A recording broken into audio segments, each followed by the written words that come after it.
Désolé, j'ai pas eu le temps de me raser.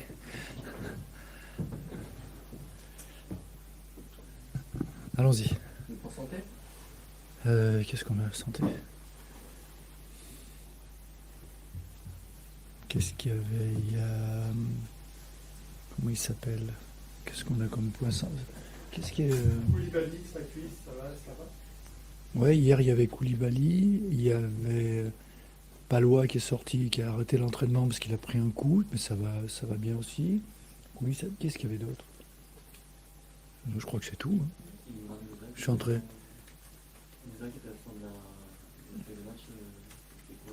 C'était le genou. C'était un petit truc au genou, mais ça allait.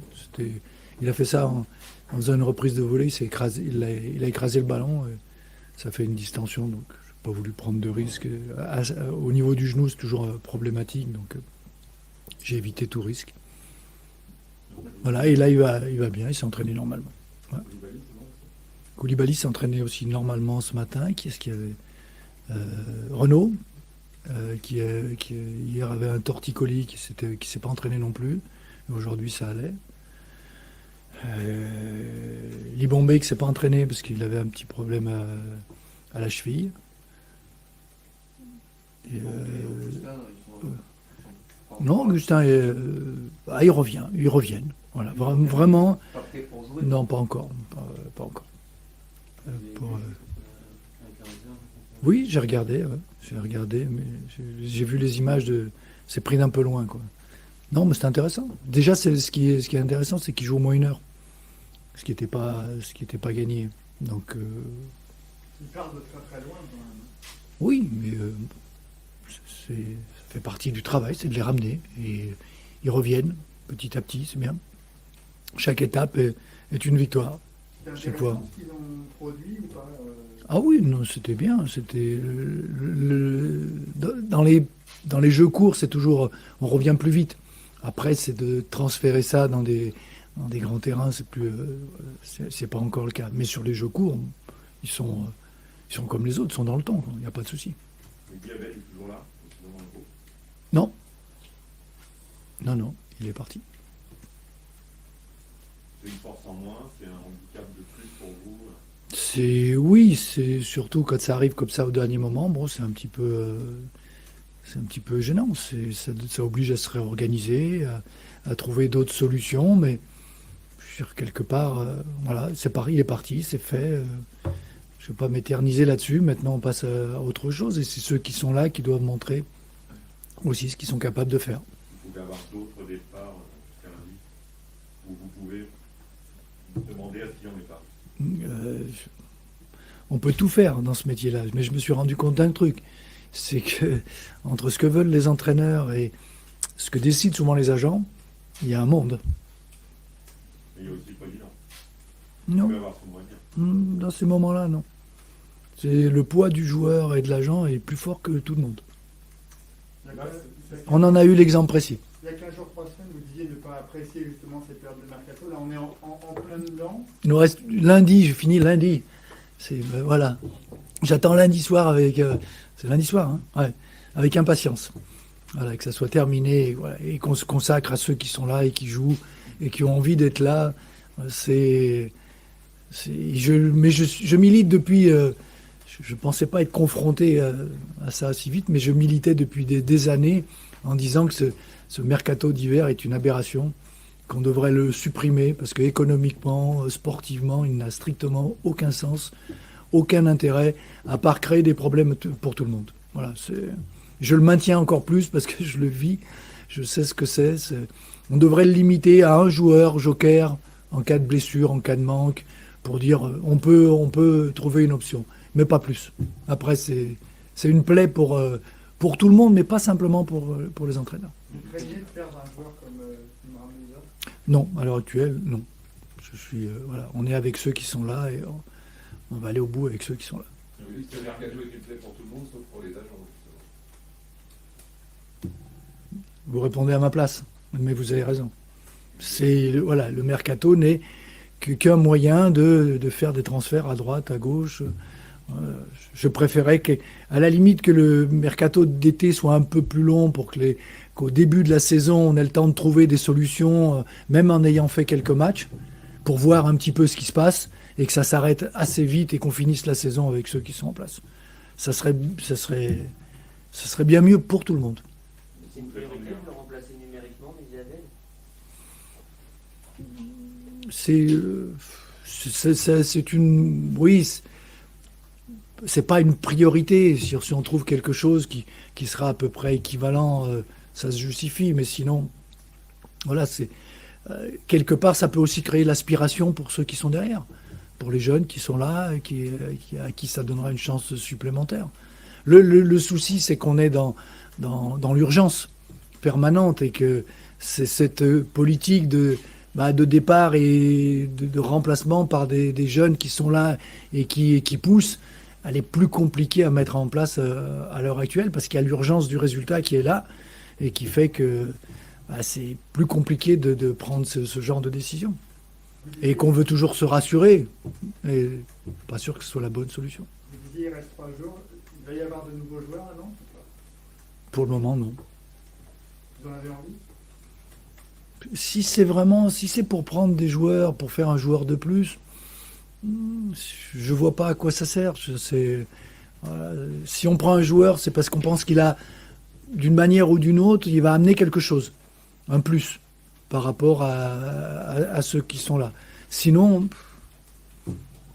rajouter des joueurs aux joueurs, j'en vois pas forcément l'utilité. Là, vous ne voyez pas de joueurs qui pourraient apporter un plus à cette équipe? Pour le moment, j'ai pas réellement de solution de ce côté-là. Vous avez quelques idées en tête? On a plein d'idées, je veux dire des possibilités, mais entre ce qu'on imagine, ce qu'on peut, ce qui est possible, ce que les autres veulent, ce qui est négociable, il y a des fossés. Il y a eu plusieurs refus aussi, c'est compliqué de recruter quand on est 17e de Ligue 1? Tous les clubs ont des refus. Pour tout le monde, à chaque fois qu'on essaye des choses, c'est à peu près comme quand vous allez draguer. Hein. Vous essayez. Des fois ça marche, des fois ça marche pas, ça plaît pas. C'est un peu comme ça. Hein. Il n'y a jamais 100% de réussite dans ces cas-là. Il y a urgence à tous les niveaux aujourd'hui. Vous parliez du mercato, mais là c'est aussi sur l'aspect sportif. Ah oui, non, mais c'est bien qu'on y arrive. L'urgence, elle est là. Elle est sur l'aspect comptable des points et de ce qu'on doit faire sur cette semaine. On a une semaine qui nous attend, qui est importante, avec des matchs compliqués, parce qu'il y a deux futurs potentiels européens entre Monaco et Lille, et puis un candidat avec nous à la bataille pour la deuxième partie de tableau, et chez eux. Donc c'est des matchs qui sont compliqués. Et là, c'est là où il faudra être présent. C'est là-dessus, il faut qu'on mette notre énergie, notre envie, notre solidité, notre solidarité. C'est là-dessus qu'il faut qu'on s'appuie. Randall et Abdoulaye, il y a quelques instants, parlaient de situation de crise, de situation d'urgence. Est-ce que ce sont des mots que vous hésitez à poser? Non, ni plus ni moins qu'il y a un mois. C'est une situation délicate, compliquée, où il faut gratter des points, il faut aller en chercher. Voilà, on sait que jusqu'au bout, avec cette situation-là, si on ne fait pas des séries de résultats, ce sera compliqué. Quel levier pouvez-vous activer au regard de l'effectif dont vous disposez? Eux, c'est les joueurs, c'est la solidarité, l'envie, leur envie de jouer ensemble, de gagner quelque chose ensemble, de se battre, de gommer les petites fautes qui à chaque fois font la différence. On l'a vu à Metz, voilà, le match bascule sur une erreur de placement. C'est des petits trucs comme ça, c'est ce qu'il faut gommer. Et on leur dit, on leur montre, ils en sont conscients, et on travaille là-dessus. Mais c'est qu'à travers ces prestations qu'on pourra avancer sur cette solidité de l'équipe. Est-ce que vous aviez pris conscience du chantier finalement, rétrospectivement, ça fait un mois que vous êtes là, et que vous ne vous dites pas, ah oui, c'est quand même ça? Non, je sais que pour les équipes qui sont dans cette position-là, c'est pour tout le monde pareil. J'en avais discuté avant avec quelques-uns qui étaient dans ces positions-là. Oui, tous les jours, c'est un problème. Tous les jours, c'est un problème. Tous les jours, c'est difficile. Je dis pas chaque match, je dis tous les jours. Tous les jours, il y a quelque chose et il faut continuer à avancer. Il faut garder présent à l'esprit que voilà, on doit montrer sur le terrain quelque chose pour se sortir de cette situation-là. C'est pas les paroles, c'est des actes, on leur dit à chaque fois, et ils le savent. Ils en sont conscients. Est-ce que le groupe est, justement, Réceptif. enfin, réceptif, il a pris conscience parce qu'en fait, il y a des clubs où, voilà, on sait que c'est des clubs qui vont jouer le maintien, les joueurs qui viennent, qui sont déjà présents, sont armés, préparés à jouer le maintien. Est-ce que c'est le cas pour vos joueurs? Moi, j'essaye de leur dire qu'ils ne jouent pas le maintien, ils jouent un match à chaque fois. Et chaque match-là est un match essentiel. Et c'est dans ce match-là, il ne faut pas faire de projection permanente sur les conséquences de tout ce qui va découler d'un résultat du match. Jouons le match, jouons-le à fond, puis on discute après les matchs. Avant, ça ne sert à rien. C'est pas inquiétant de jouer à fond, parce que vous avez joué Metz à fond, si on va aller dans ce sens-là, et finalement d'en revenir avec 0. Non, mais le fait de s'inquiéter, de s'alarmer ne change rien au résultat. Ce qui compte, c'est de se dire comment on peut progresser et s'améliorer. Les joueurs en sont conscients, on leur a montré ce qui faisait les erreurs, on leur a montré ce qui faisait de bien aussi, pour pouvoir continuer à avancer. Sinon, on s'arrête. Hein. On se dit, bon, voilà, on est mort, il y a Monaco, on va à Saint-Étienne, et puis il y a Lille, bon, allez, salut, au revoir, et on arrête de jouer. Non, on continue à s'accrocher, à construire, à trouver cette harmonie du groupe qui permet de jouer en confiance, de tenter des choses, d'oublier la suite et de rester dans le match.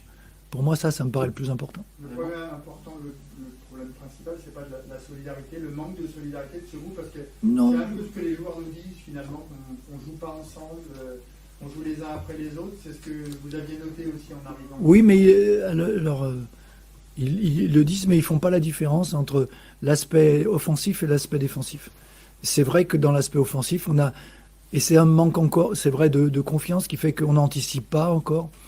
Mais dans l'aspect défensif, non, la solidarité, elle est là, on est présent. Le deuxième but de James est anecdotique. Je veux dire, sinon, il y a rien. C'est parce qu'on poussait que c'est ce qui comptait, c'était le premier. Voilà, donc on n'en prend pas autant que ce que les gens veulent bien dire. On a pris 2 buts en 4 matchs. J'enlève celui-là. Non, le sentiment, enfin, à Metz, on a quand même le sentiment qu'il y avait un recul dans le jeu, dans le contenu par rapport à ce que vous avez montré à Montpellier et puis Lens. Est-ce que vous êtes tenté de changer des choses J'ai revu le match. Pour moi, c'est le match où on a été le moins peut-être en difficulté, où on a concédé le moins d'actions franches de l'adversaire. On a passé la deuxième mi-temps dans leur camp. Sans être dangereux, mais on a eu le monopole du ballon, on a eu le monopole du jeu dans leur camp.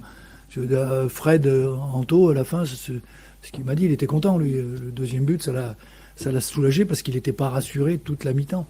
Donc changer, bousculer pour bousculer, je vais être obligé de changer des choses puisqu'on n'a plus les mêmes joueurs.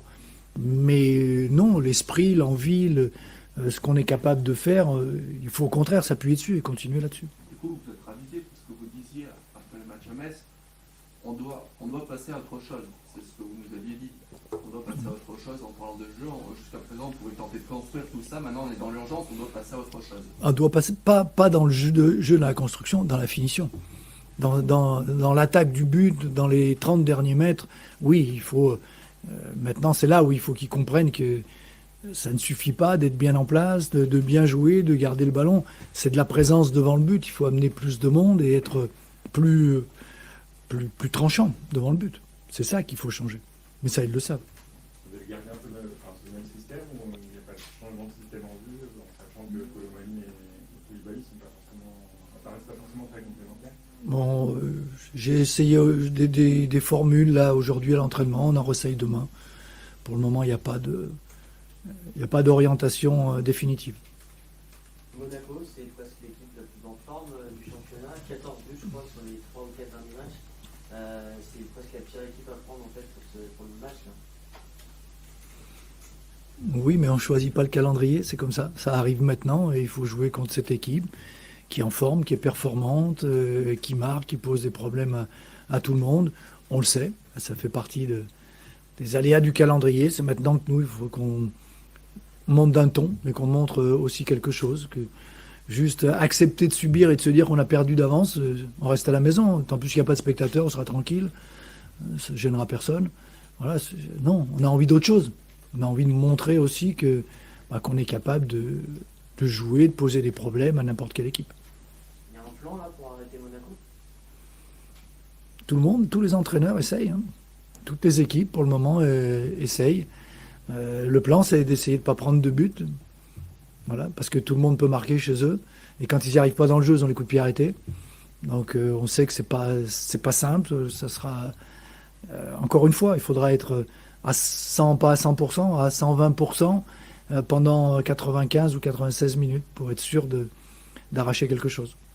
Vous avez joué beaucoup sur la carte de la confiance, de retrouver la solidité. Dans vos premiers mots, c'était ça. Est-ce qu'à un moment, il peut y avoir un changement de communication vis-à-vis du groupe si vous sentez que l'urgence est vraiment encore plus là et que le maintien peut être compliqué?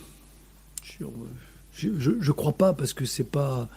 je l'ai dit l'autre fois, c'est pas en agitant le drapeau de la peur qu'on fait avancer les joueurs. C'est la confiance, c'est de se dire que jusqu'au bout, il faudra se battre. Donc jusqu'au bout, il faudra être présent, jusqu'au bout, il faudra garder le mental, jusqu'au bout, il faudra être solidaire. C'est ça. On va pas changer au fur et à mesure parce que tout d'un coup, on se dit, leur montrer que même nous, on a peur. Moi, j'ai pas cette inquiétude-là. C'est le match qui fait la différence pour moi. C'est ce qu'ils font dans le match. C'est pas l'objectif final. Vous apparaissez plein d'entrain, vous êtes souriant, drôle même, parfois. C'est gentil, ça. Malgré la situation de relégable, malgré les difficultés, clairement. On n'est pas relégable. Hein. Ouais, la situation qui pourrait être relégable ce week-end. Voilà. Oui, qui pourrait. Qui pourrait être relégable ce week-end. Effectivement. Vous êtes plein d'entrain, c'est quelque chose que... Je veux dire, ça va, non là? Non, moi je suis persuadé que la sinistrose, il faut la chasser. C'est pas la sinistrose qui fait gagner les matchs. C'est pas la peur qui fait gagner les matchs. C'est être serein. Si l'entraîneur et le staff ne dégagent pas quelque chose et tout un club ne dégage pas une atmosphère, ça déteint sur les joueurs. Ils le sentent et ils le voient. Donc on va pas... Mais en plus, ce qu'il y a de bien, c'est que je me force même pas. C'est naturel et que je suis persuadé que c'est comme ça qu'on fait avancer une équipe. C'est pas un coup de fouet. Est-ce que ça change je posais la même question Oui. à Randall et à Abdou. Ça change de jouer à 21h dans la préparation pour vous? Vous cogitez plus? Oui, les journées sont plus longues. Non, mais à part. Non, mais c'est vrai. À part le fait que ça soit des grosses affiches en général comme Monaco là, Ouais. ça change rien pour vous le match à 21h? Celui-là, j'aurais préféré le jouer samedi, parce qu'on rejouait le mercredi. Là, on joue le dimanche et le mercredi. L'inconvénient, il est là. C'est que ça rapproche le deuxième match. Qu'on joue sinon, il n'y a pas de problème.